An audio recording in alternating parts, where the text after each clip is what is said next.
오늘 함께 은혜를 나눌 말씀 보겠습니다. 사도행전 13장 16절로 25절 말씀 봉독해 올리겠습니다. 사도행전 13장 16절에서 25절 말씀입니다.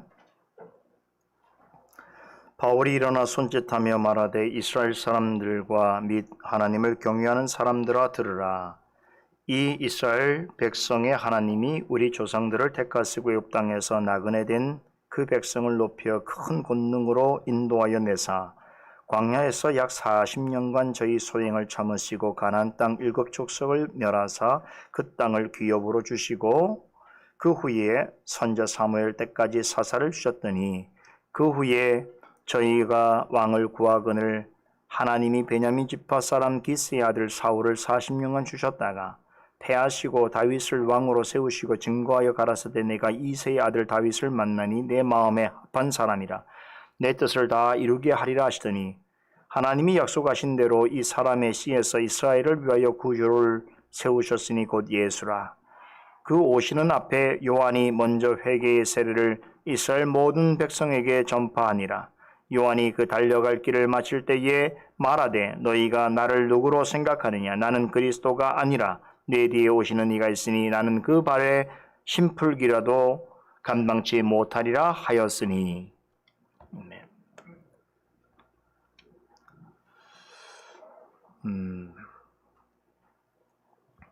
오늘 읽은 부분은 사도 바울이 비스디아 안디옥에 있는 어느 유대인 회당에서 전한 설교의 일부 내용입니다. 이 설교는 바울이 이방인의 사도로서 부름을 받은 후에 본격적인 전도 여행을 다니면서 행한 성경에 기록되어 있는 첫 번째 강설입니다. 비스디아 안디옥 교회와 그 교회 성도들의 열렬한 지지와 후원 속에 1차 전도 여행을 떠나게 된 바울 일행은 구브로 섬을 거쳐서 다시 배를 타고 소아시아 내륙으로 건너가서 밤빌리아의 버가라고 하는 도시로 갔습니다. 거기서 그동안 함께 동행하던 마가 요한이 예루살렘으로 돌아가는 안타까운 일이 발생했습니다만 바울 일행은 계획된 대로 복음을 전하기 위해서 비시디아 지방의 안디옥으로 향했습니다. 지난주에 말씀드린 대로 버가에서 비시디아 안디옥으로 가는 길은 굉장히 험했습니다. 여러 가지 위험적인 요소들이 많았고 그것을 만날 만한 개연성이 많은 지역이었습니다. 그럼에도 하나님의 특별한 보호하심과 인도하심으로 무사히 목적지 비시디아 안디옥에 도착했습니다. 때마침 안식일이었습니다. 그래서 바울 일행은 그곳에 있는 유대인 회당을 찾았습니다. 바울은 그곳에서 설교할 기회를 얻었습니다. 회당장들의 관대한 제안을 흔쾌히 받아들였습니다. 마치 말을 할 준비가 되어 있고 결심이 서 있는 사람처럼 자리에서 일어나서 손짓을 행하면서 그곳에 모인 사람들을 향해서 열정적으로 설교했습니다. 말할 수 있는 기회가 주어졌을 때에 힘을 다해서 복음을 선포했습니다. 지난주 강서를 통해서 우리는 바울이 어떤 마음가짐으로 설교에 임했고 또 그가 전하고자 하는 핵심 메시지가 대략적으로 무엇이었으며 또 누구의 설교와 닮아 있는지를 살펴보았습니다. 누구의 설교와 닮았다고 그랬지요? 스데반의 설교입니다. 스데반의 설교 유사점이 많습니다. 설교를 듣는 대상이 주로 유대교 신앙에 익숙한 사람들이라는 점도 같고 또 설교 내용 중에 이스라엘 역사를 쭉 언급하면서 전개한 것도 매우 비슷하고 전체적으로 예수 그리스도가 참 메시아라는 사실을 변증하는 데 초점이 맞춰져 있는 점도 매우 유사합니다. 그래서 혹자는 바울의 설교에 대해서 불만을 터뜨릴지도 모르겠습니다. 스데반의 설교와 같은 점이 많다는 것은 독창성이 결여된 설교가 아닌가, 혹은 스데반의 설교를 표절한 것은 아닌가라고 하는 의문과 비난이 있을 만합니다. 이 점과 관련해서는 제가 지난주 강설 시간에 여러분들에게 충분히 해명이 되는 설명을 전해드렸습니다. 형식적인 면에서 보자면 스데반의 설교와 상당히 유사성이 있습니다만 전체 내용을 엮어가는 과정과 그것을 설명하는 방식에 있어서는 전혀 다른 특징을 보이고 있습니다. 저는 개인적으로 이 설교는 바울의 바울다움이 아주 잘 묻어난 설교라고 생각합니다. 자, 우선 한 가지 기억할 점이 있습니다. 사도행전 13장에 기록된 바울의 설교는 그가 설교한 내용 전체를 그대로 다 받아 적은 것이 아닙니다. 또 누가가 설교하는 현장에 직접 가서 그것을 듣고 채집하여 기록한 것이 아닙니다. 아마 그랬다고 한다면 훨씬 긴 내용이었을 것입니다. 사도행전에 기록된 사건들은 모두 다 시간이 지나서 성령께서 누가로 하여금 기록하게 하신 것입니다. 그때 전도 여행 중에 일어난 모든 일을 다 세세하게 기록으로 남기게 하지 않으셨습니다. 성령님의 의도에 따라서 우리에게, 독자들에게 꼭 전달할 필요성이 있는 내용을 간추려 기록하게 하셨습니다. 바울의 설교도 마찬가지입니다. 전체 내용을 다 기록하게 하신 것이 아닙니다. 전하고자 하는 핵심적인 부분을 중심으로 기록해 하셨습니다. 그렇기 때문에 보기에 따라서는 이런 의문을 가질 만합니다. 설교 내용이 너무 아주 빠르게 전개되어지는 것 같기도 하고 또 이 이야기를 하다가 갑자기 다른 이야기로 전환하는 속도가 너무 빠르게 생각되기도 하고 또 어떤 경우에는 어떤 친절한 설명 없이 주제가 확 바뀌는 같은 그런 느낌이 든다고 생각할 수 있습니다. 설교 전체를 그대로 옮긴 것이 아니기 때문에 충분히 그럴 수 있습니다. 따라서 저는 사도 바울의 설교에 사용되어진 언급된 한마디 한마디를 아주 정밀하게 분석하고 분해하기보다는 성령께서 이 설교를 통해서 전달하고자 하시는 핵심이 무엇인가 하는 것을 마치 숲을 보듯이 그런 태도로 여러분들에게 설명해 드리려고 합니다. 이것이 여러분들에게 훨씬 더 용이할 것이라 이렇게 기대되기 때문입니다. 이 점을 염두하면서 바울의 설교에 관한 강서를 집중해서 잘 들으시기를 바랍니다. 자, 설교 내용을 살피기 전에 간략하게 전체 설교가 어떻게 구성되어 있는가 구조를 파악해 볼 필요가 있습니다. 바울의 설교는 16절에서 41절까지 요약되어 있습니다. 크게 세 부분으로 나눌 수 있는데요. 첫 부분은 16절에서 25절까지의 내용으로 이스라엘 족장들의 선택으로부터 시작을 해서 예수님께서 이 땅에 오시기까지의 역사를 다루고 있습니다.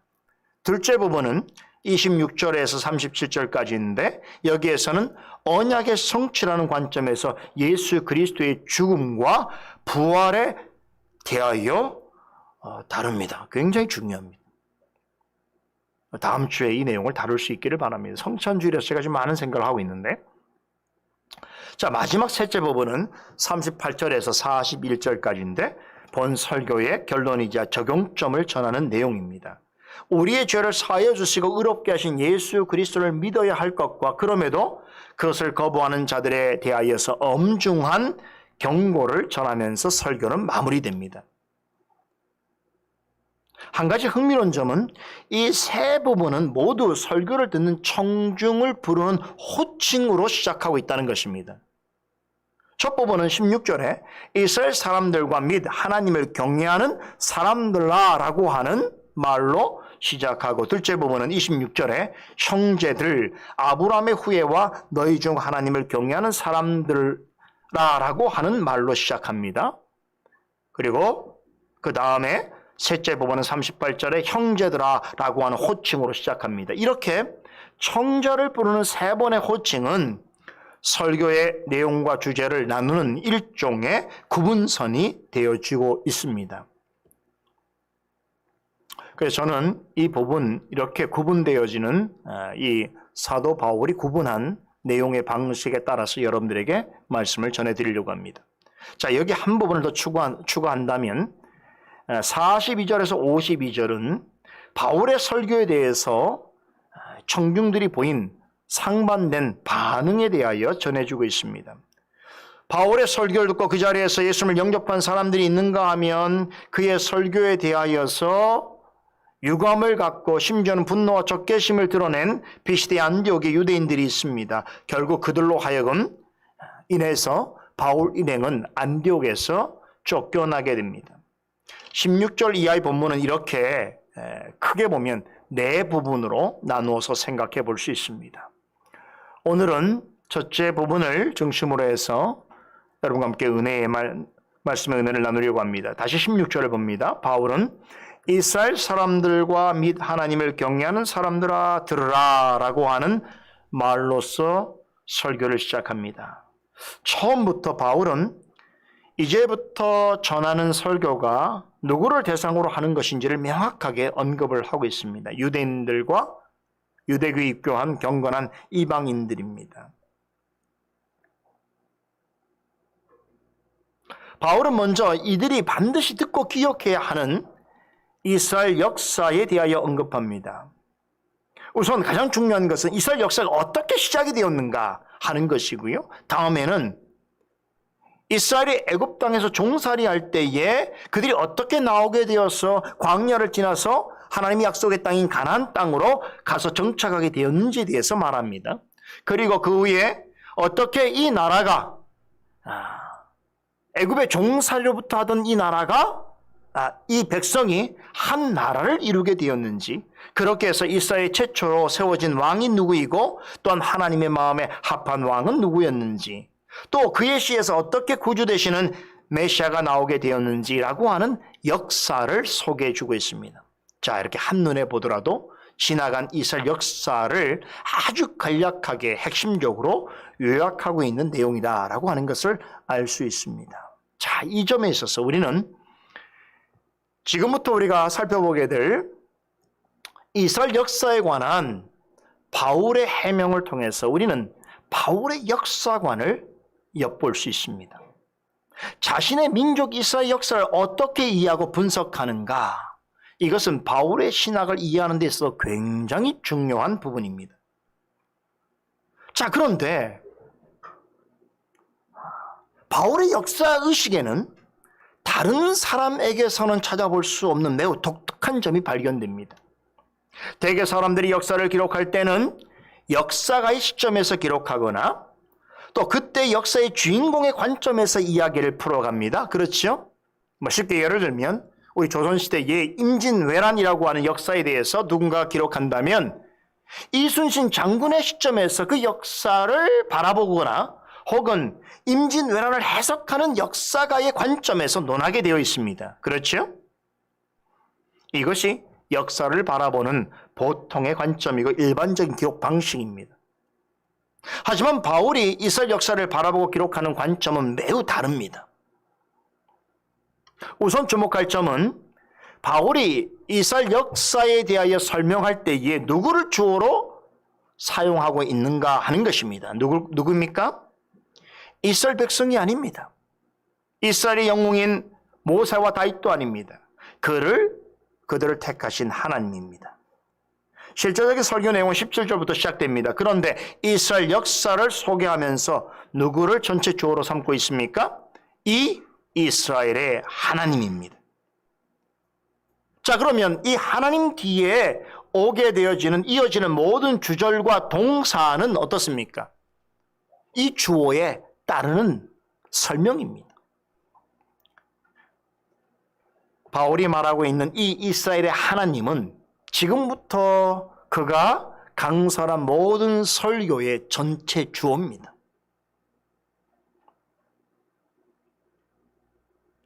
바울은 하나님이 우리 조상들을 택하셨다라고 하는 말로 이스라엘의 역사에 관한 강설을 시작합니다.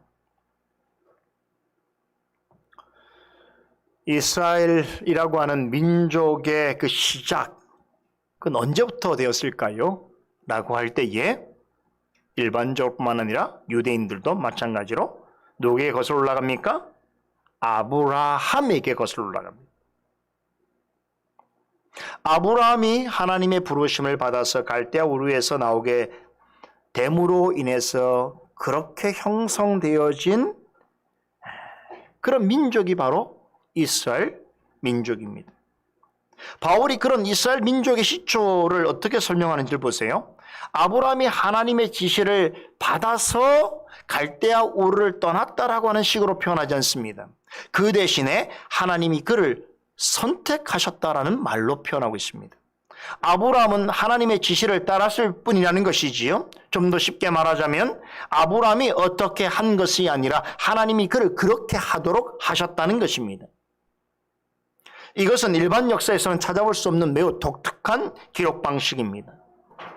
모든 역사는 어떤 사람이 주어가 되고 어떤 영웅이 주인공이 되어서 역사를 움직여가는 이야기를 전합니다. 하지만 바울이 전하는 이스라엘 역사의 주어와 주인공은 사람이 아니라 하나님입니다. 그러기에 아브라함이 하나님의 명령을 받아 나갔다라고 하지 않고 하나님께서 그를 택하셨고 부르셨다라고 표현합니다. 이스라엘 백성의 출애굽 역사도 이와 마찬가지입니다. 모세와 이스라엘 백성들이 애굽에서 탈출했다라고 하는 것이 아니라 하나님이 그들을 큰 권능으로 인도하여 내셨다라고 설명합니다. 일반 역사에서 말하는 방식대로 아브람과 모세와 이스라엘 민족을 주어로 삼을 수 있습니다. 그렇다고 한다면 어떤 진술이 될까요? 아브람이 어떻게 했고 모세가 어떻게 했고 이스라엘 백성이 어떻게 했다. 그 결과 이스라엘 민족이 어떻게 되었다. 지금까지 있게 되었다라고 그렇게 진술을 하게 될 것입니다. 이것이 우리가 늘 익숙하게 대하는 역사 이야기입니다. 그러나 바울은 이런 식으로 이스라엘 역사를 소개하지 않습니다. 여기에 이스라엘의 역사를 바라보는 그 독특한 역사의식이 반영되어 있습니다. 바울이 본문의 설교를 통해서 전하고자 하는 역사는 이스라엘 민족 역사가 아닙니다. 잘 이해하셔야 돼요. 지금 민족사를 말하려고 하는 게 아니에요. 민족사는 을에 민족을 세운 영웅들의 이야기, 그들의 뛰어난 화력과 그렇죠. 또한 그 이야기를 듣는 백성들이 자긍심을 가질 만한 그런 이야기들을 강조하는 법입니다. 그러나 바울이 강조하고자 하는 것은 일반적인 이스라엘 민족의 역사가 아닙니다. 이스라엘 민족을 향한 하나님의 거룩하신 섭리에 의한 역사, 다시 말해서 이스라엘을 통해 이루신 하나님의 뜻에 대한 역사에 대해서 전하고자 하는 것입니다. 그래서 이스라엘 역사를 설명하는 강설의 전체 주제가 누구라고요? 사람이 아니고 유명인이나 영웅이 아니고 이스라엘 백성이 아니고 하나님이라고 사용하는 것입니다. 여기에는 다음과 같은 깊은 뜻이 담겨져 있습니다. 모든 역사를 주도하시고 이끌어 가시는 유일한 주역은 누구라는 거예요? 다름 아닌 하나님이시라는 것을 강조하고자 하는 것입니다. 이 같은 바울의 역사의식에 공감합니까? 우리가 공감한다면 기독교와 교회의 거대한 역사의 주인공 또한 단연 하나님이심을 믿어야 하는 것입니다. 기독교와 교회의 역사에 수없이 많은 사람들이 있어 왔고 지금도 있지만 진정한 주인공은 사람이 아니라 하나님이십니다. 바울은 본 설교에 이스라엘 역사에 관한 강서를 통해서 이 사실을 매우 분명하게 증명해 주고 있습니다. 다시 말하지만 바울은 이스라엘 민족의 역사를 이야기하려고 하는 것이 아닙니다. 민족사에 관한 이야기 아닙니다. 오히려 역사를 주도하시고 이끄시는 하나님이 이스라엘이라고 하는 민족을 어떻게 도구로 사용하셔서 당신이 원하시는 뜻을 이루어 가셨는가 하는 것을 전하려고 하는 것입니다. 다르게 말하자면 하나님이 무엇을 하시려고 인류 역사 가운데 이스라엘 민족을 구별하여 택하셔서 그들의 역사를 이루어 가셨는가 하는 것을 증거하려는 것입니다. 본문 23절은 이러한 바울의 역사의식과 그 의도를 압축해서 잘 소개해주고 있습니다. 이스라엘의 역사를 논함에 있어서 하나님을 전체 주어로 삼는 이유는 하나님이 약속하신 대로 예수 그리스도가 모든 택함 받은 자들을 위한 유일한 구원자이시다라고 하는 사실을 증거하기 위해서 그렇다는 것이지요. 이렇게 예수 그리스도는 유일한 구원자이시다라고 하는 관점에서 역사를 바라보고 해석하는 역사 인식을 가리켜서 구속사 이렇게 말합니다. 이런 점에서 바울의 설교는 예수 그리스도 중심적인 구속의 역사를 이스라엘 전 역사를 통해서 아주 분명하고 확실하게 들려주고 있는 대단히 타고난 강설이다.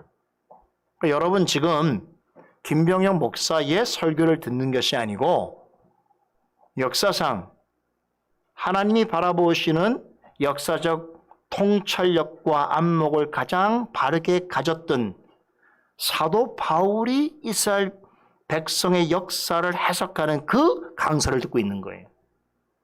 그렇게 들으셔야 돼요. 이런 기회가 많을 것 같습니까? 좀처럼 오는 기회가 아닙니다. 흔한 기회가 아닙니다. 지금까지 비시대 안디옥에서 행한 바울의 설교를 제가 올바르게 여러분들이 이해하는 데 있어서 큰 도움이 될 만한 몇 가지 말씀을 전해드렸는데요. 자, 이제부터는 본격적으로 사도 바울의 설교를 우리가 함께 나눠보도록 하겠습니다. 자, 방금 전에 말씀드린 것처럼 바울 설교의 주어가 하나님이라고 한다면 그 중심 주제는 뭐라고 그랬죠? 구원자 되시는 예수 그리스도입니다. 하나님이 약속하신 예수 그리스도는 택함받은 모든 자들을 구원하신 구원자가 되신다라고 하는 것이 본 설교의 핵심입니다. 자, 이게 핵심이라면 다시 말하면 이 핵심을 전하기 위해서 지금 이스라엘 역사를 설명하는 건데, 그런데 어찌된 일인지 바울은 처음 설교를 시작하면서 예수 그리스도에 관한 언급은 일절하지 않습니다. 그죠? 복음을 전하면서 무턱대고 예수 천당 불신지옥 이런 식으로 복음을 전개하지 않는다는 것이, 복음을 전하되 예수님에게서 시작하지 아니하고 역사를 거슬러 올라가서 아브라함에게로부터 시작합니다. 왜 그럴까요? 여기는 이유가 있습니다. 설교를 듣는 대부분의 청중이 누구입니까? 유대교 신앙에 익숙한 사람들이죠. 정통 유대교인 혹은 유대교에 입교한 경건한 이방인 신자들입니다. 자, 그런데 여호와 하나님을 경외하는 그런 유대인일지라도 또 혹은 고넬료 같은 그런 이방인 신자라고 할지라도 당시에는 예수님에 대해서 오해와 불신이 있을 수 있었습니다. 그 대부분은 잘못된 정보와 무지한 가르침에 근거하고 있는데, 유대교에 속한 사람들은 예수 그리스도와 그를 따르는 그리스도인들에 대하여 상당한 반감을 가지고 있었습니다. 바울은 누구보다도 그 사실을 잘 알았어요. 왜냐하면 자신이 그런 사람이었기 때문이죠. 그는 모든 헤브라이즘과 헬라니즘의 가장 높은 단계의 그런 지식과 또한 그런 모든 가르침을 섭렵한 사람이었지만 누구보다도 그리스도와 그리스도를 따르는 사람들을 증오했단 말이죠. 그러한 까닭에 해당에 모인 유대인들과 경건한 이방인들을 향해서 곧바로 예수 그리스도에 대해서 말하지 않습니다. 대신에 먼저 이스라엘 역사에 대해서 언급합니다. 그러니까 제가 지난 주일날 설명드렸죠. 우리가 복음을 전할 때 중요한 한 가지 생각해야 될 것은 그 복음을 듣는 사람들의 형편과 수준과 상황을 잘 이해하는 것이 대단히 중요하다는 말씀드렸죠. 바울이 설교할 때 이런 태도를 늘 취하는 거예요. 상대방이 누구인가, 어떤 처지에 있는가를 잘 생각하는 것이죠.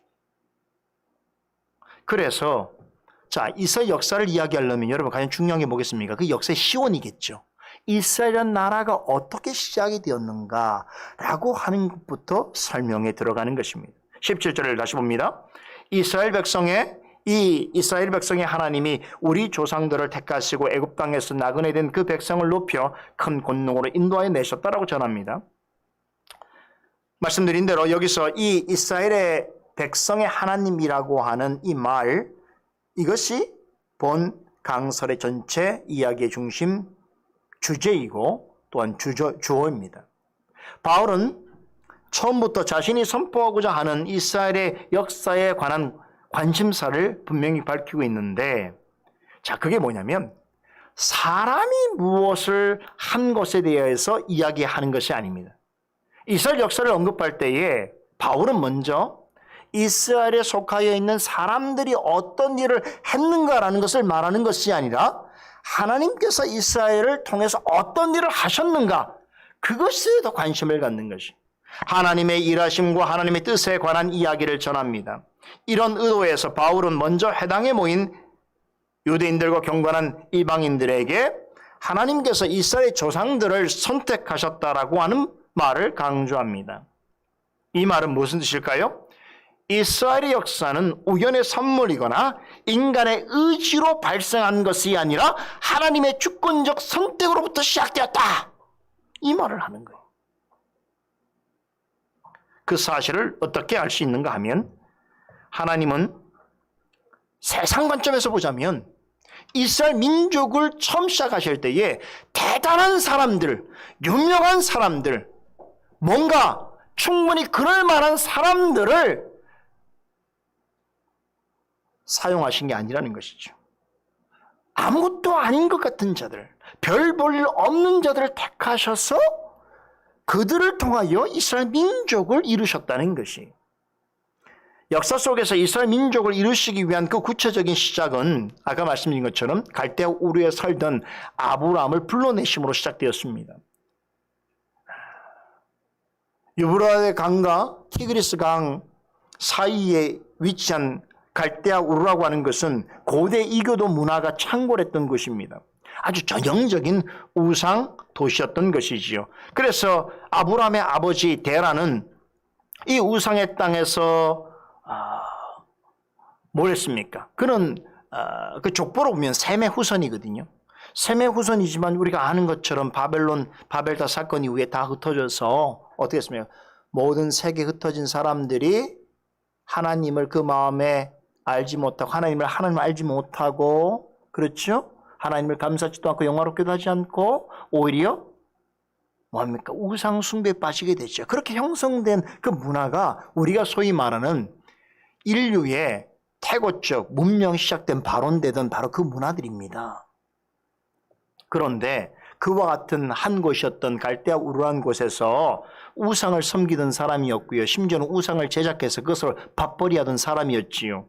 아브라함은 이런 이교도적인 우상이 넘실대던 땅에서 태어나서 그곳에 자랐습니다. 아마도 그가 계속해서 그 땅에 거주했다고 한다면 그는 그의 아버지처럼 우상 숭배자로 살다가 죽었을 것입니다. 그렇지 않습니까? 누가 아브라함을 기억할 것입니까?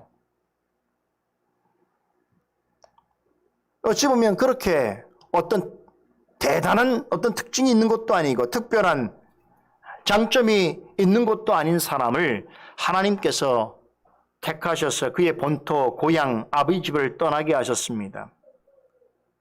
자, 아브라함의 관점에서 본다면 하나님의 명령에 순종해서 떠난 것이라고 할 수 있겠습니다. 바울은 어떻게 해석합니까? 하나님이 아브라함을 선택하셔서 그를 부르셨다라고 말합니다. 아브라함이 갈대아 우르를 떠나서 하나님이 지시할 땅으로 가게 된 것은 그를 통해서 이스라엘이라고 하는 민족을 이루게 하시려고 하는 하나님의 큰 계획이었으며 큰 뜻이었습니다. 얼마 후에 하나님께서는 아브라함에게 그를 통해서 이루실 당신의 크신 계획을 직접 말씀해 주셨지요. 크게 세 가지 일을 약속하셨습니다. 첫째는 그를 통해서 큰 민족을 이루실 것이다. 둘째는 그의 후손을 통해서 만국을 구원하실 왕을 보내주실 것이다. 셋째는 땅의 모든 족속이 그로 인하여 복을 얻을 것이며 그의 씨로 말미암아 천하 만민이 복을 얻게 될 것이라는 약속을 영원한 언약으로 행해 주셨습니다. 자, 그런데 이 약속을 받은 아브라함은 어떻게 했습니까? 하나님의 약속을 끝까지 신뢰하지 못했습니다. 그래서 하나님의 약속을 어기고 아내 사레의 종 하갈을 취하여서 이스마엘이라고 하는 아들을 낳았습니다. 하나님의 돌보심과 은혜를 입었음에도 불구하고 이스마엘의 자손들은 훗날 하나님과 이스라엘을 대적하는 이방 민족의 조상들이 되어집니다. 이렇게 아브라함은 하나님의 약속을 온전히 신뢰하지 못했지만 하나님께서는 아브라함에게 약속하신 언약을 이루시기 위해서 몇 사람을 선택하셨습니다. 첫 번째 약속인 큰 나라를 이룰 것이라고 하는 언약을 이루시기 위해서 모세를 택하여 부르셨습니다. 두 번째, 그의 후손을 통해서 만국을 구원하실 왕을 보내주실 것이라는 약속을 다윗을 택하셔서 이루셨습니다. 그리고 땅의 모든 족속이 그로 인하여 복을 얻을 것이며 그의 씨로 말미암아 천하 만민이 복을 얻을 것이라고 하는 세 번째 약속은 예수님을 통해서 이루셨습니다. 여기서 모세와 다윗은 아브라함과 맺으신 영원한 언약을 이루시기 위해서 특별히 선택함을 받은 사람인 동시에 구원자로 오실 예수 그리스도를 예표하는 인물이기도 합니다. 하나님이 아브라함에게 약속하신 구원의 역사에 쓰임받기 위해 택함받은 자는 비단 모세와 다윗만이 아닙니다. 구약 성경을 보게 되면 하나님의 뜻에 따라서 진행된 구원 역사를 이루는 데 있어서 택함을 받은 많은 사람들이 나오지요. 17절에 이 이스라엘의 백성의 하나님이 우리 조상들을 택하셨다라고 하는 짧은 문장은 이런 모든 역사를 포괄하고 있습니다. 이스라엘 역사는 오직 하나님의 주권적인 선택과 예정과 섭리로 이루어진 역사다라는 것입니다. 하나님이 주어가 되셔서 창세전에 작정하시고 계획하셨던 일들을 이스라엘 역사를 통하여 친히 이루셨다는 것이지요. 이 사실을 증명하기 위해서 바울은 아브라함이 이스라엘 백성을 애굽에서 이끌어내신 사건을 언급합니다. 여러분도 아시다시피 이스라엘은 애굽에서 비참하게 살았지요. 400여 년 동안 애굽에서 종살이를 했습니다. 노예 생활을 했습니다. 자, 400년 동안 종살이 한다. 물론 400년 동안 아니었지만 오랜 시간 동안 이렇게 어느 나라의 압제를 받고 노예로 살았다고 한다면 그들에게 무슨 기쁨과 소망이 있겠습니까? 다시 말하면 이스라엘 민족은 아무런 소망도 아무런 기대도 없는 민족이었습니다. 하나님께서는 그런 백성을 애굽 땅에서 크게 성장시키셨고 큰 권능으로 그들을 인도해내셨습니다. 이 사건은 아브라함이 죽은 지 수백 년이 지난 후에 일어났습니다만 놀랍게도 이 일마저도 하나님께서 아브라함을 통해서 약속하셨습니다. 창세기 15장 13절에서 14절에 따르면 하나님께서 아브라함과 영원한 언약을 맺을 때 이런 앞으로 이루어질 이스라엘과 관련된 역사에 대하여 이렇게 예언하셨습니다. 여호와께서 아브라함에게 이르시되 너는 정령이 알라 내 자손이 이방에서 객이 되어 그들을 섬기겠고 그들은 400년 동안 내 자손을 괴롭게 하리니 그 섬기는 나라를 내가 징칠 것이며 그 위에 내 자손이 큰 재물을 이끌고 나오니라. 놀라운 말씀이죠. 이미 아브라함에게 큰 민족을 이루겠다고 말씀하셨고 그 일을 위해서 모세를 선택하셨습니다만 그런데 모세가 어떤 환경 가운데서 이스라엘 민족을 이끌어서 이스라엘 민족을 이루게 될지를 하나님께서 아브라함에게 다 말씀하셨어요. 이미. 그들이 400년 동안 이방의 객이 되어서 괴롭힘을 얻을 것이고 그렇죠? 그러나 하나님께서 그 가운데 그들을 괴롭히는 자들을 징계하심으로 그들을 이끌어내시겠다라고 예언하셨단 말이에요. 그 예언이 모세 시대에 그대로 이루어진 거예요.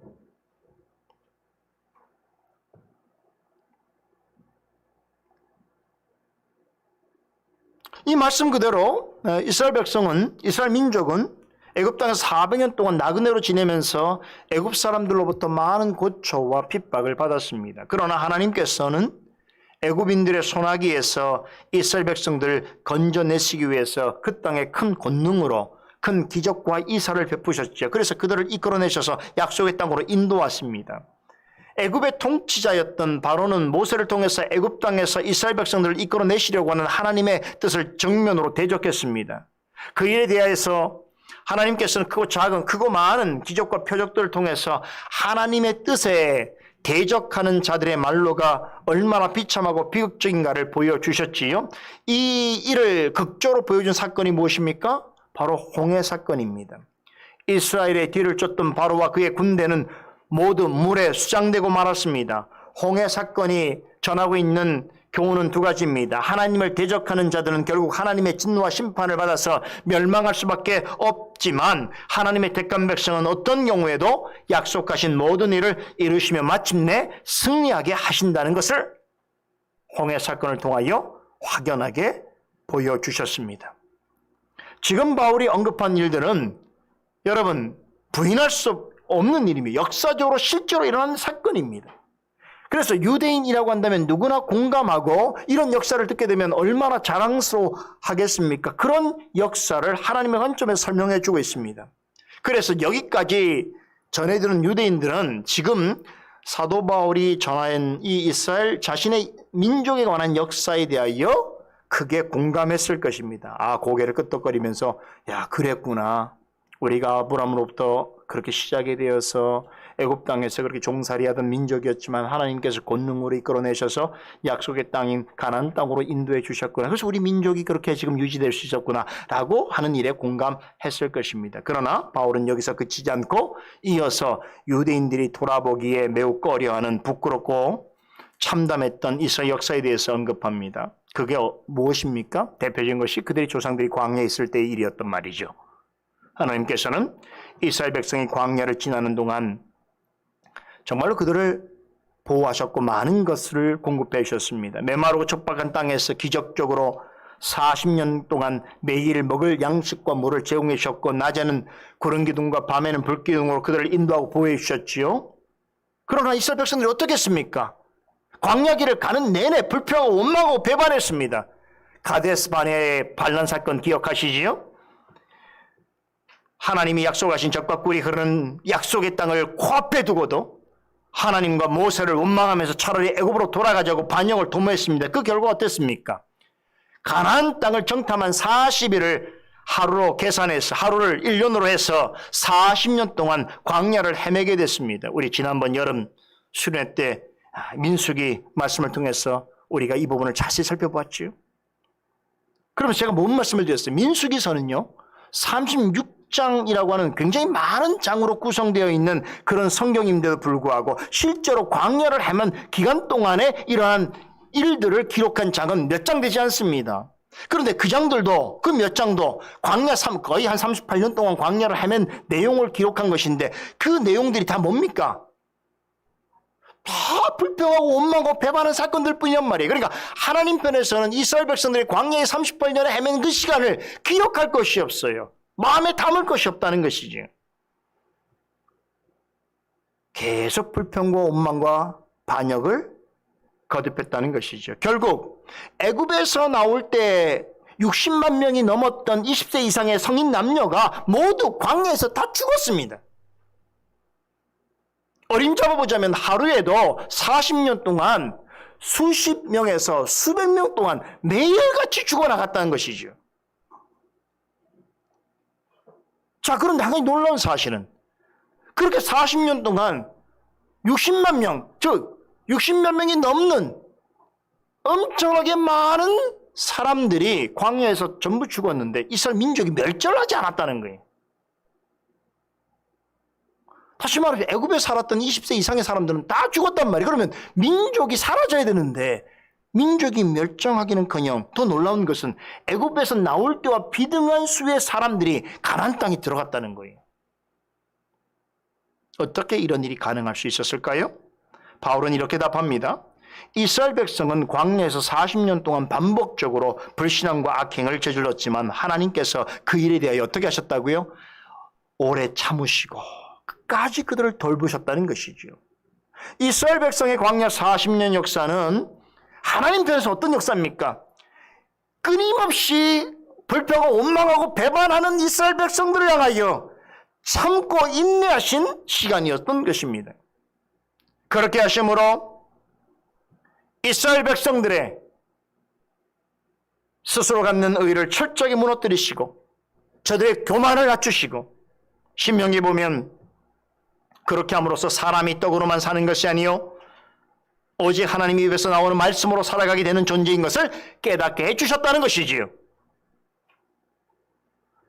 결국 광야 40년 동안 이스라엘 백성의 끊임없는 반역과 배도의 역사에도 불구하고 하나님께서는 그들을 약속하신 가나안 땅으로 들어가게 하셨습니다. 그리고 모세를 이어서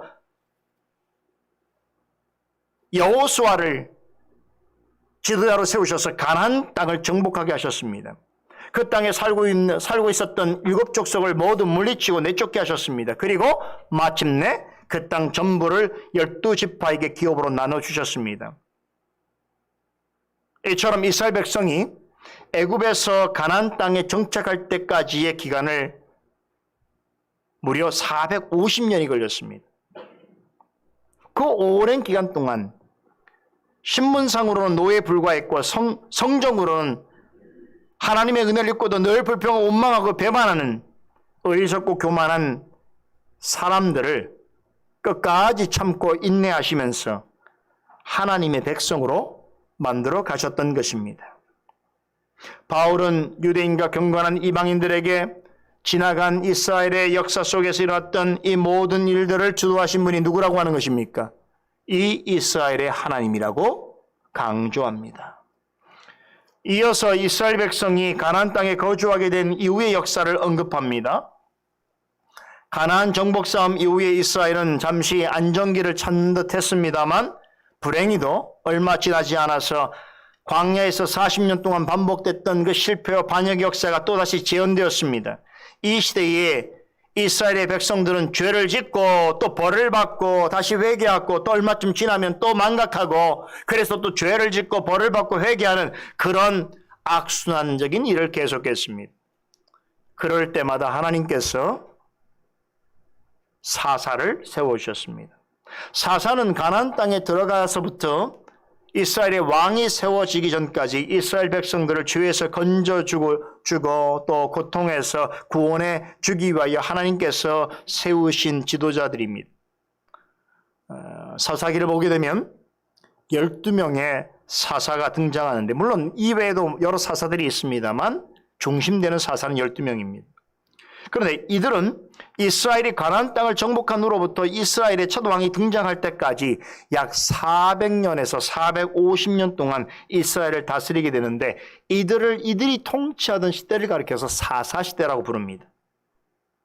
그때에는 이스라엘에 왕이 없었습니다. 왜 그렇습니까? 하나님이 왕으로 계셨던 것이지요. 왕으로 그들과 함께 하셨기 때문입니다. 그런데 사사시대가 길어질수록 이스라엘 백성들의 타락은 일상화되어 갔습니다. 우상을 섬기고 이방 풍습을 따랐습니다. 하나님을 왕으로 모시기는커녕 대놓고 하나님의 말씀을 저버리는 일들이 비일비재했습니다. 심지어는 사사들 가운데도 타락한 자들이 나오기 시작합니다. 그렇게 되자 이스라엘 백성들은 우리도 다른 나라처럼 왕이 필요해 하고 왕을 요구하기 시작했습니다. 한마디로 세상 여느 나라처럼 세속 국가가 되기를 바랬던 것입니다.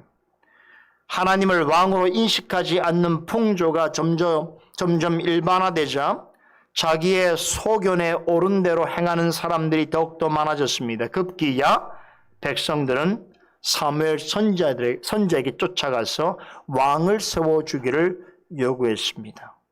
하나님께 그 요구하기는 사실은 좀 민망하고 그래서 하나님이 세운 선지자 사무엘에게 찾아가서 왕을 세워달라고 끈질기게 요구합니다. 하나님께서는 그들의 청을 들어주시는데요.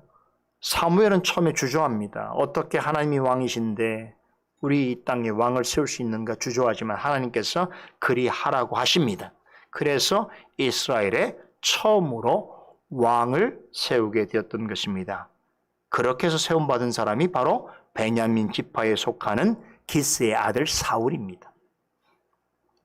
하나님께서 이스라엘 백성들의 요구를 들어주신 것은 여러분 그들의 요청이 합당해서가 아닙니다. 호세아 13장 11절에 의하면 하나님이 분노 중에 이스라엘의 왕을 허락하셨다라고 말씀합니다.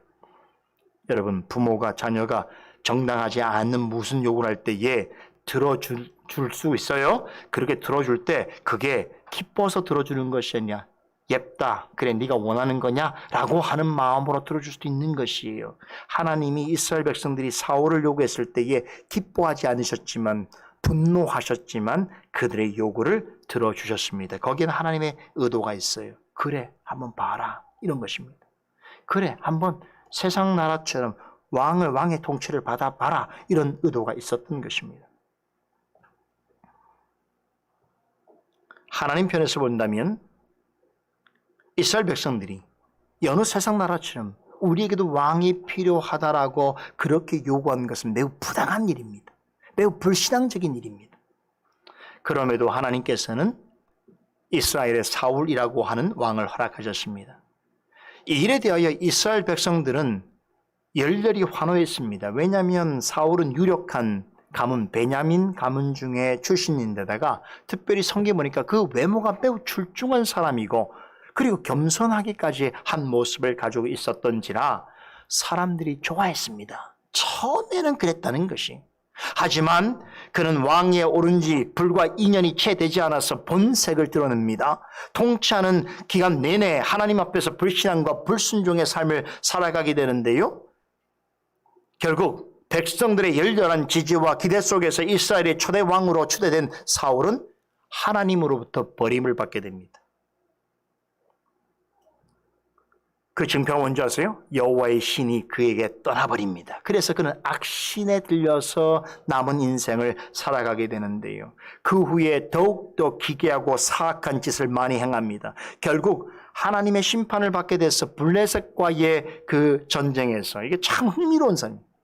참 흥미로워요. 왜 그러냐면 다윗이 블레셋과의 전쟁에서 승리함으로 이스라엘이 강국으로 서는데 발판을 마련했는데 바로 그 블레셋과의 전쟁에 나가서 어떻게 됩니까?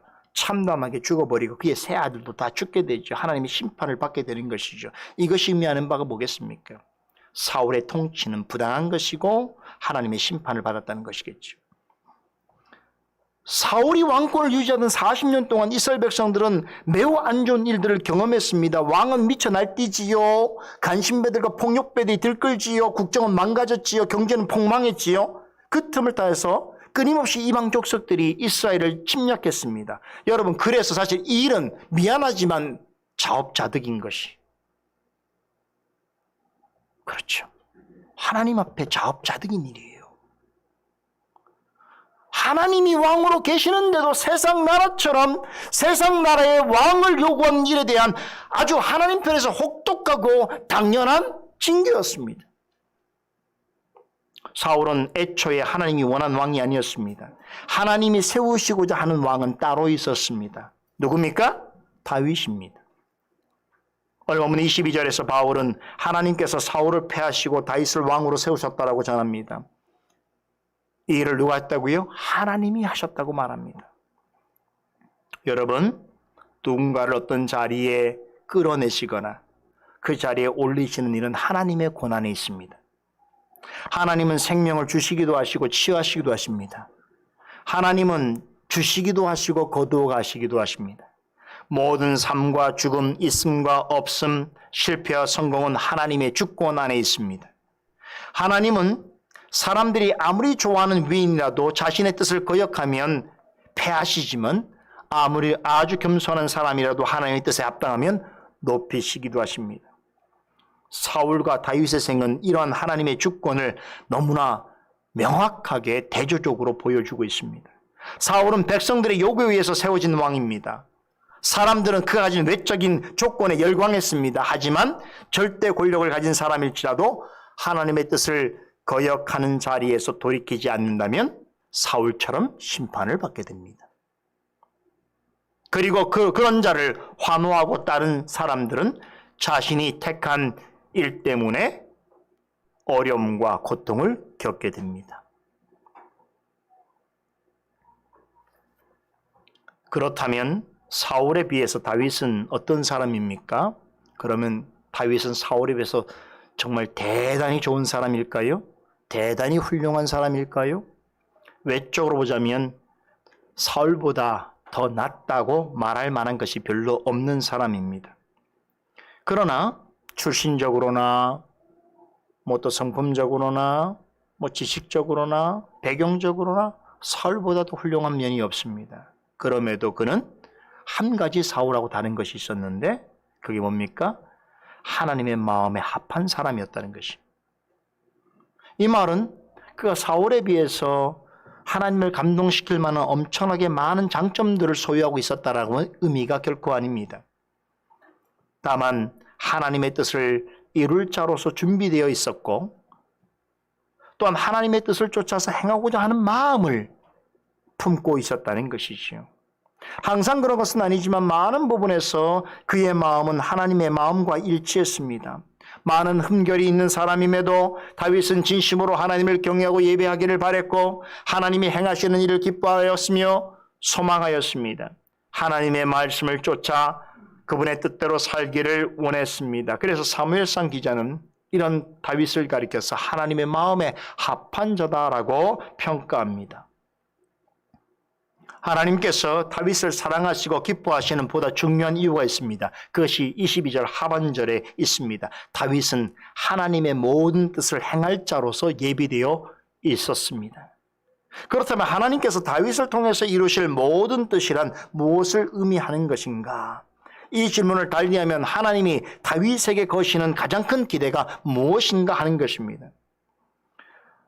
저는 바로 이 표현을 회당에서 바울이 설교 중에 할 때에 그 자리에 그 설교를 듣던 유대인과 거룩한 경건한 이방인들이 어떤 표정을 지었을까를 상상해 봅니다.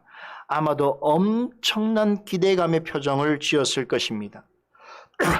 지금까지 한 말을 듣고 다음에 이어지는 바울의 말이 무엇일까에 대한 기대감을 가지고 더 집중했을 것입니다.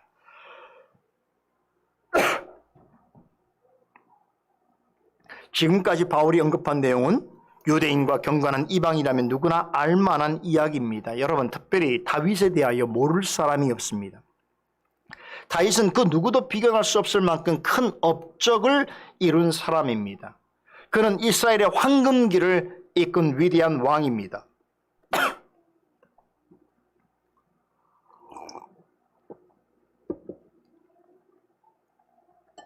다윗은 이스라엘 역사상 가장 풍요롭고 안정적인 시기를 구가하게 했던 통치자였습니다.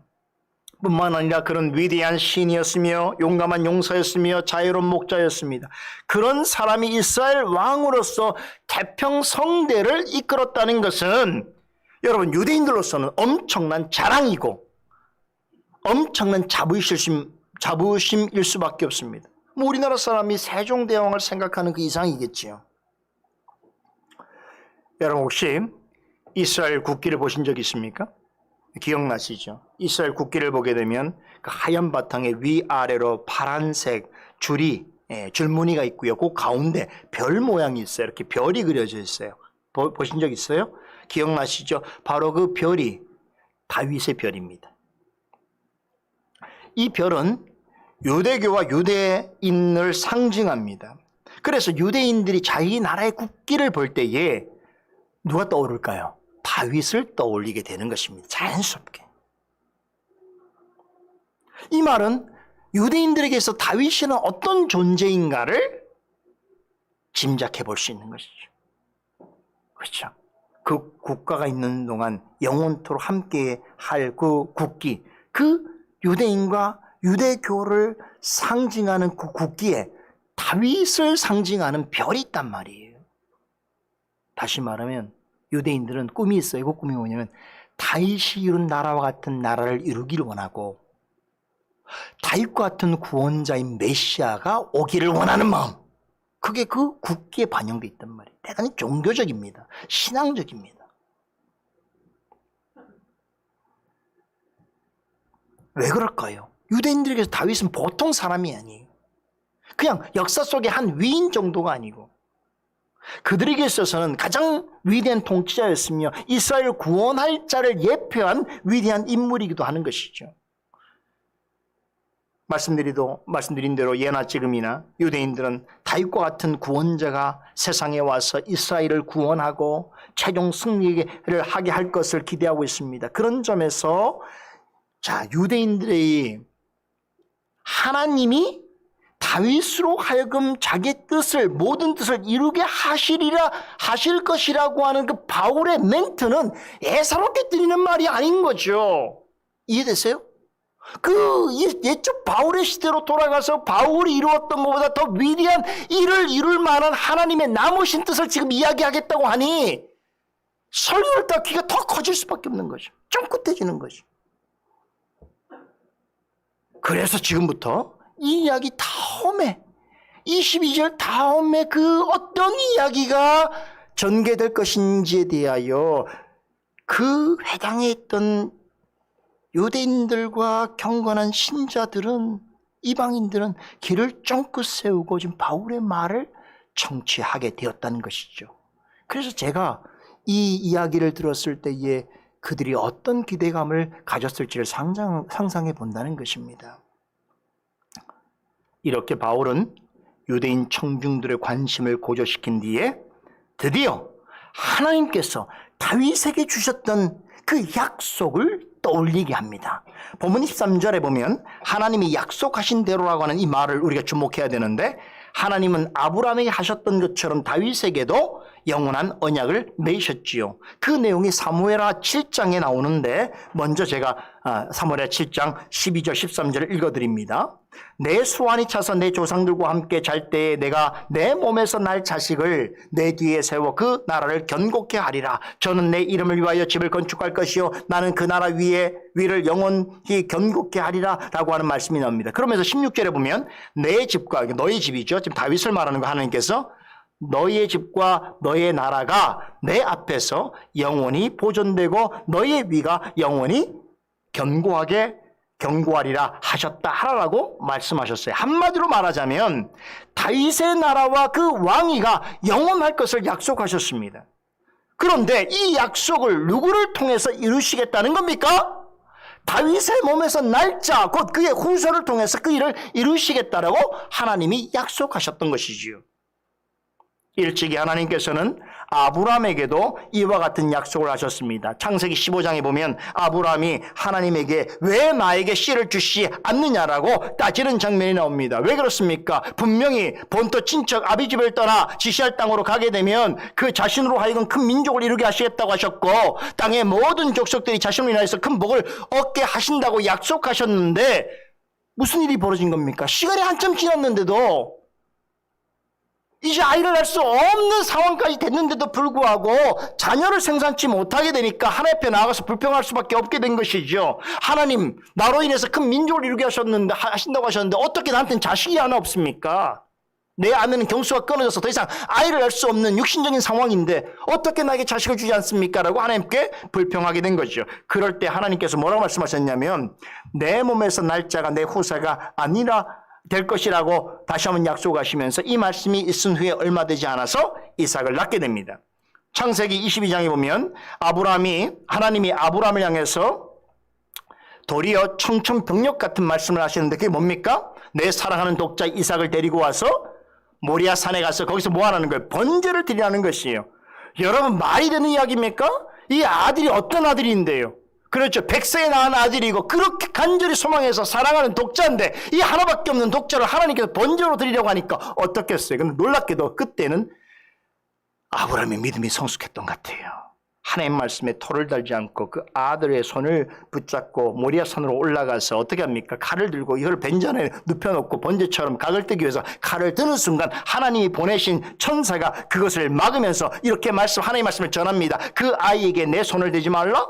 내 아들 독자라고 아끼지 아니하였으니 내가 이제부터는 하나님을 경외하는 줄 알았노라라는 하나님의 말씀이 들립니다. 그러면서 어떤 일이 벌어집니까? 하나님께서 미리 준비해 두신 어린 양으로서 번제를 드리도록 하셨지요.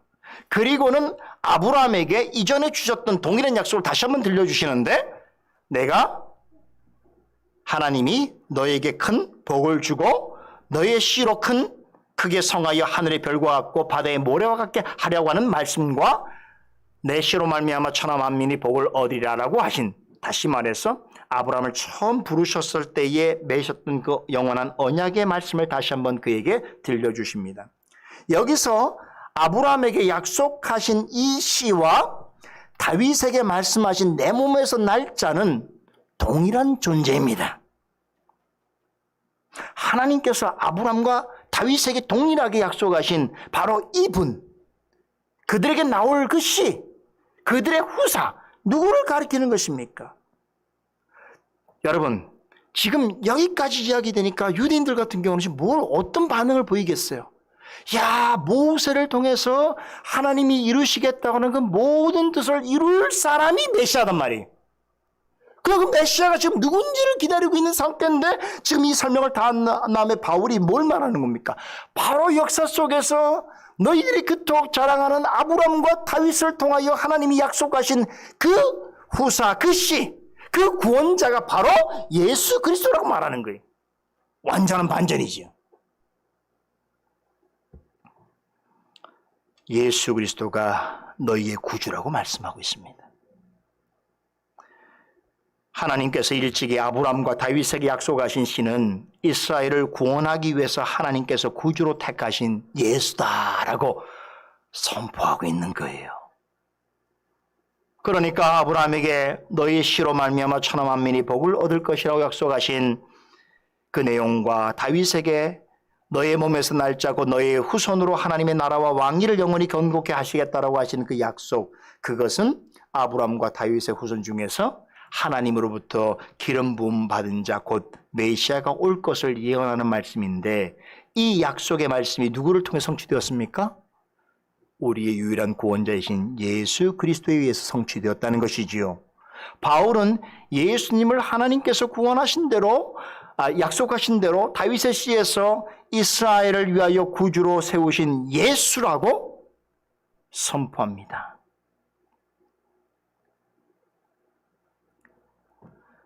이스라엘을 위해서 위한 구주라고 하는 말은 예수님께서 모든 죄 가운데서 구원하실 구주시다 라고 하는 뜻입니다. 여기서 바울이 언급한 이스라엘이라는 말을 여러분 기억하십시오. 이것은 단순히 혈통상의 유대인을 말하는 것이 아닙니다. 예수님을 구주로 믿고 따르는 모든 하나님의 백성을 가리킵니다. 요한복음 1장 12절에 13절 말씀은 예수 그리스도를 영접하는 자 곧 그 이름을 믿는 자들에게는 하나님의 자녀가 되는 권세를 주셨으니 이는 혈통으로나 육정으로나 사람의 뜻으로 나지 아니하고 오직 하나님께로서 난 자들이니라라고 말씀하셨습니다. 로마서 4장 16절은 진정한 아브라함의 후손을 하나님의 은혜로 아브라함의 믿음에 속한 자라고 묘사합니다. 그렇습니다. 예수님은 육적인 이스라엘을 구원하러 오신 것이 아닙니다.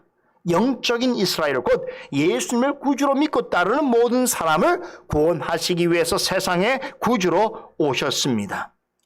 예수님을 참되고 유일하신 구주로 믿고 영접하는 사람은 어떤 나라 사람이든 어떤 신분과 어떤 지혜를 가지고 있든 어떤 형편과 처지에 있든 간에 구원을 얻는다는 것입니다. 이것이 바울이 설교를 통해서 전하고자 하는 복음의 핵심입니다. 바울은 유대인과 경건한 이방인들에게 아브라함의 언약과 다윗의 언약이 구주 예수 그리스도를 통해서 성취되었음을 선포하고 있습니다. 그럼에도 당시 많은 유대인들은 하나님이 약속하신 구주이시고 세상에 오셔서 십자가에 죽으시고 부활하시고 승천하심으로써 하나님의 모든 뜻을 다 이루신 예수 그리스도를 어떻게 되었습니까? 여전히 의심하고 배척했습니다. 그러면서 또 다른 메시아를 기다렸습니다. 이는 하나님께서 이스라엘의 역사 속에서 면면히 또한 밝히 보여주신 구원의 계획과 경륜을 철저하게 부정하는 것이요, 아브라함과 다윗의 언약을 통해서 그 실체를 온전히 드러내신 구주 예수님을 완강하게 거부하는 것입니다. 이 때문에 하나님께서는 예수님을 세상에 보내시기 전에 어떤 사람을 먼저 보내셨어요? 세례 요한을 세우셨어요.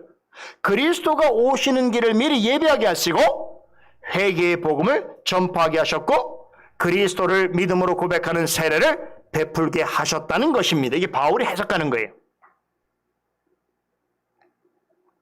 여러분, 이 세례 요한의 모습은 대단해요. 그 카리스마는 보통이 아니라 대단히 능력이 있는 사람으로 보였던 것이죠. 그래서 당시에 많은 유대인들이 세례 요한을 보면서 혹시나 저가 메시아가 아닌가 싶어서 많은 사람들이 따랐습니다. 심지어는 예수님의 제자들 중에서도 예수님을 쫓기 전에 세례 요한의 제자였던 사람들이 있습니다.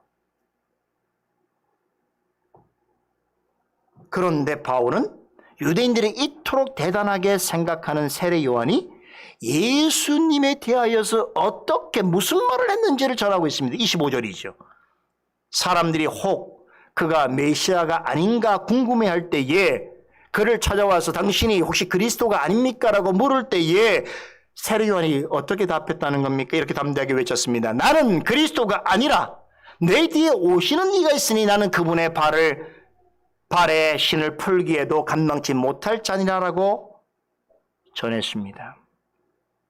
오늘 바울의 설교 첫 단락의 마지막 부분에서 바울이 세례 요한을 언급한 것은 그에 대하여 말하려고 하는 것이 아닙니다. 이스라엘 민족의 역사를 이야기하는 건 이스라엘 민족사를 말하려고 하는 것이 아닙니다. 그렇죠? 세례 요한을 언급한 것은 세례 요한에 대하여 갖다부터 뭘 말하려고 하는 것이 아니라 지금 누구를 강조하기 위해서입니까? 예수 그리스도입니다. 세례 요한 같은 사람조차 나는 그분의 신발끈을 풀어드릴 자격도 없는 자라고 전할 수밖에 없는 바로 우리의 유일한 구주이시요 구원자이신 예수 그리스도를 드높이기 위한 것입니다. 이분은 누구입니까? 바울은 말합니다. 이분은 하나님이 주도하신 이스라엘 역사 속에서 드러내신 하나님의 구원의 역사를 온전히 성취하셨을 뿐만 아니라 아브라함과 다윗과 맺으신 영원한 언약을 통해서 약속하신 대로 택함받은 모든 백성을 구원하시는 우리의 참되고 유일한 구주이시다라는 것입니다. 바로 이 사실을 믿고 전하는 것이 복음이라는 거예요. 이 복음대로 예수님을 구주로 믿고 영접하고 순종하는 사람은 구주이신 예수 그리스도에서 베풀어 주시는 구원을 얻을 것이라는 것입니다. 이것이 바울이 전하는 설교의 가장 중요한 핵심입니다. 기도하십시다. 하나님, 은혜를 감사합니다. 늘 말씀을 통하여 우리에게 주시는 귀한 깨달음 앞에 우리의 무지를 고백할 뿐만 아니라 그럼에도 우리를 늘 하나님의 진리의 지혜의 말씀으로 이끌어가 주셔서 확인하게 하시고 확신케 하시니 감사를 드립니다. 오늘도 사도 바울이 비스대 안독에서 전했던 귀한 강서를 통해서 오늘 그가 전한 복음의 핵심과 실체가 무엇인지를 명확히 알게 되었습니다. 감사한 것은 그때나 지금이나 이 복음은 변함없이 우리를 살리고 우리를 구원케 하는 줄 믿습니다. 그런 우리의 구세주신 예수 그리스도를 믿고 영접하며 사랑하며 그분의 말씀을 따르는 삶이 되게 하여 주시옵소서. 그러므로 하나님께서 우리에게 우리의 유일하신 구주 예수 그리스도를 보내신 그 하나님의 기뻐하신 뜻이 우리의 삶과 신앙을 통하여 더욱더 분명히 아름답게 드러나게 하여 주시옵소서. 감사드리며 예수 그리스도 이름으로 기도드리옵나이다. 아멘.